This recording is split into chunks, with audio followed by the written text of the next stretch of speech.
Hey guys, welcome to Red50. Thank you for tuning into another video. If you're new to the channel, thank you for stopping by. Make sure to subscribe and hit the notification bell so you don't miss out on future videos.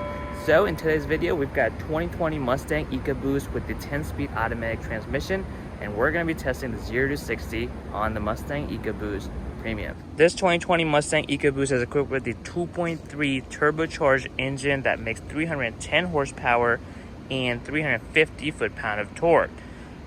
With the magazine tested results, it's supposed to do 0 to 60 in 5.1 seconds. And of course, with the magazine tested result, those are best case scenarios and probably a lot of wear on a turbo equipped car because they build a boost up prior to launching the car. It's something you wouldn't want to do to your daily driver. In this video, we're going to check what the 0 to 60 would be on an Ecoboost Mustang that is your daily driver. So this is going to be a real world scenario where if you're at a stoplight or you're going to Mexico, you just want to gun it just to kind of see what the results would be. Of course, there's various factors involved in the 0 to 60 testing, so it's not going to be a set number for everyone, which is why the results vary throughout. This 2020 Mustang Ecoboost is equipped with the 10-speed automatic transmission, also known as the 10R80 transmission instead of the MT82 or the 6-speed manual transmission. The 10-speed transmission obviously has so many gears that it promises to keep your Mustang in its power band after each shift, which should definitely help out with the 0 to 60 time. For Mustang GTs, the 0 to 60 is actually 4.4 seconds with the MT82 or the manual transmission, while the 10-speed transmission does the 0 to 60 in only 3.9 seconds, which is a 0.5 second difference, which in my opinion is very insane given the car is the exact same car with the exception of being the transmission.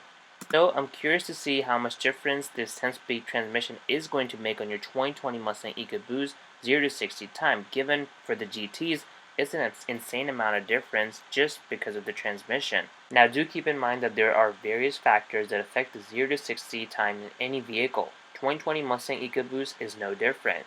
Where the car is being performed, the 0 to 60 test has an impact, the driver input, and most importantly, the tires, which will play a huge role on the 0 to 60 time, depending on how much traction your Mustang can get. Because no matter how much power your car is making, if you can't get traction, you're not going to be able to get anywhere because spinning ain't winning. For our tester, we got 235/18 tires, which is a stock size on these. The tread is pretty good.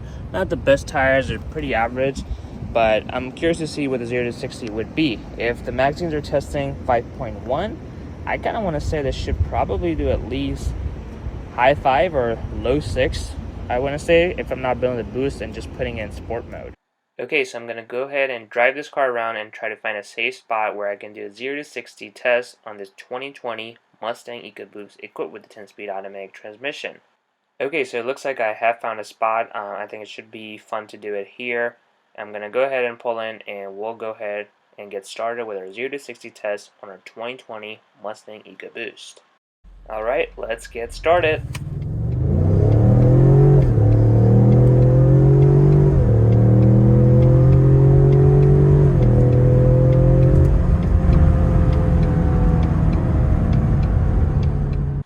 .4 seconds. Wow, I mean that in my opinion is a very slow 0 to 60 time on the 2020 Mustang Ecoboost. It's a lot slower than expected, to be honest with you. I really thought I should be able to pull like a low 6 0 to 60 time, given that this is a real world scenario and we are not building up the boost. I'm just putting in sport mode and flooring it like if you were at red light. So I do understand that this is a convertible, so it's definitely on the heavier side than what the fastback Mustang would be, but come on now, 7.4 seconds to 0 to 60 is very, very slow. Since I thought it was like very slow, I did actually end up doing a couple more runs in 0 to 60 and I was within that range because when I first got 7.4 seconds, I was like, this cannot be right and there's something wrong with the car. So I did the multiple other runs and to my surprise, I was able to get the same results. I think one was 7.2 and then a 7.6. So it averages out around that 7.3 or 4 mark, which is not, I don't know, it's very slow for a 2020 Mustang Ecoboost. Well, I hope you guys enjoyed the 0 to 60 on the 2020 Mustang Ecoboost. Let me know what you guys think of the 0 to 60 time of the 2020 Mustang Ecoboost. I thought it was kind of slower than what I expected, to be honest, but maybe it's not in its best condition with the tires and there needs to be a boost buildup before I really launch the car. Well, if you enjoyed this content, make sure you smash that like button, comment below what you think the 0-60 should be on a 2020 Mustang Ecoboost, and as always, subscribe to Red 50 for more content.